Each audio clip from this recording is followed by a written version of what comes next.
Hey guys, part 5 of Kirby 3D is finally here! Last time we got presentation out of the way, and this time the fun is really going to start with abilities. Both this part and next part will be dedicated to abilities, because I have a lot to say, and it's going to be so much fun! Without further ado, let's begin.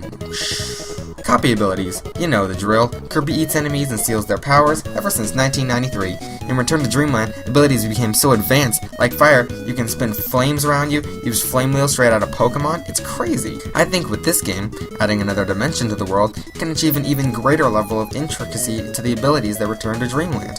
Also remember, adding new abilities is always super. I'm not going to go over all of the abilities, of course, just a few between the next 2 episodes. I don't have time for all that. Although I wish I did. Okay, let's start with Ball. Ball simply makes Kirby lose his limbs in a non-bloody, gruesome manner. Not that it would be very violent anyway, this is Nintendo after all, what am I thinking?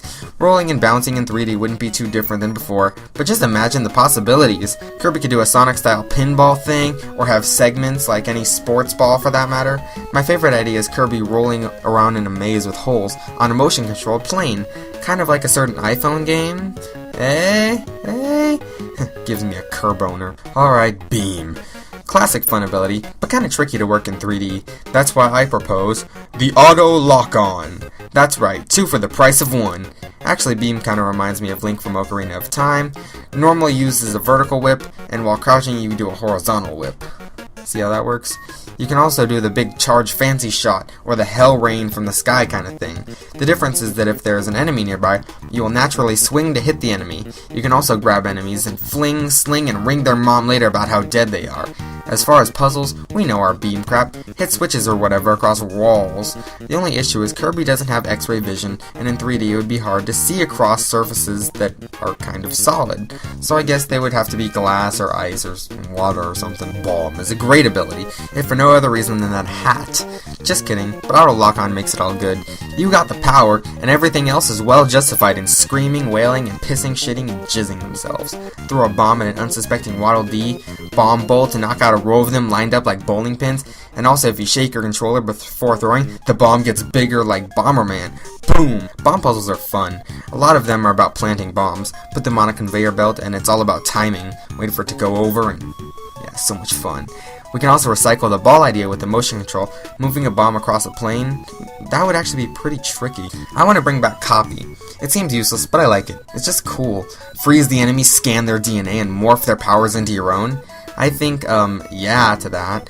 The difference between copying and swallowing to me is, what if you saw a model jet? You wouldn't be able to swallow it because it just doesn't work like that. However, you can copy it to get the jet ability. It makes for some puzzle solving on what you can copy and what you can't. Even the ground could give you stone or grass or something. Okay, Cutter. Maybe it was just me, but I thought Sir Kibble was a badass. Anyway, Cutter is another Auto Lock-On. Not much to say here, but the melee would be cool. Slicing, dicing, and obliterizing with your cutting tools, kitchen utensils. As you probably know, Cutter can cut wire, which could be holding up platforms, anvils, whatever. I'd like to see you cut a wire and get a Rube Goldberg mousetrap effect, perhaps trapping you or someone else in a cage. Wouldn't that be fun? What better next than some toasty fire? I honestly love this ability in Return to Dreamland. It was just fun. Billowing flames, flame wheeling, burning forward, fire punches, and blaze kicks straight out of Pokemon are all included in this package. Yes, Auto Lock-On would be nice. There should be enemies that you can light on fire and watch them panic and burn to ash. The sheer panic of the Penjis and Waddle Doos falling into rivers or sliding aimlessly. All the players would let loose their inner pyro, especially me. Fire also has the classic power to melt ice, which has puzzle possibilities. It can also light fuses to cannons as in previous games, help you see if candles or torches are lit, and of course cook food. Duh! Fire is just awesome. Discussion ended. Let's forego the hammer ability this time, and in its place let's just put some gimmicky whack-a-mole minigame using motion controls whenever you swallow bonkers. Okay, obviously hammer is going to be sexy, and it's going to be there. No Auto Lock-On really necessary either, just some well-made moves in melee. Make sure to include the fire hammer, I love that.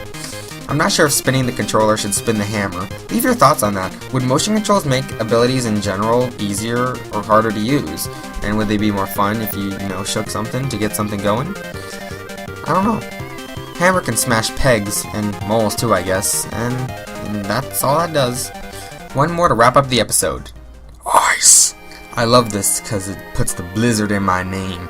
Ice Breath and the Freeze Aura thing are staples of Kirby's ice powers. Freezing certain ground can make it slippery or liquids freeze, which could be useful for no other reason than laughing at tripping enemies. Ice Melee is fun, also like Pokemon. Ice Punch! Break the ice! I happen to be listening to that song while writing this.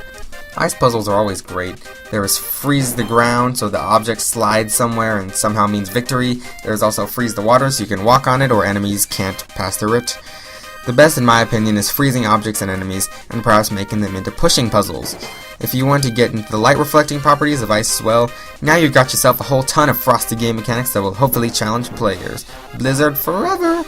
That's all the time I have for today. We shall resume abilities in the next episode. As always, I would love to know your thoughts, opinions, what you agree and disagree with, any creative ideas or puzzles for these abilities, or for any of the abilities I skipped over are awesome. If you like the video, pressing like is like lovely. I hope you enjoyed this episode. Thanks for watching and stay tuned.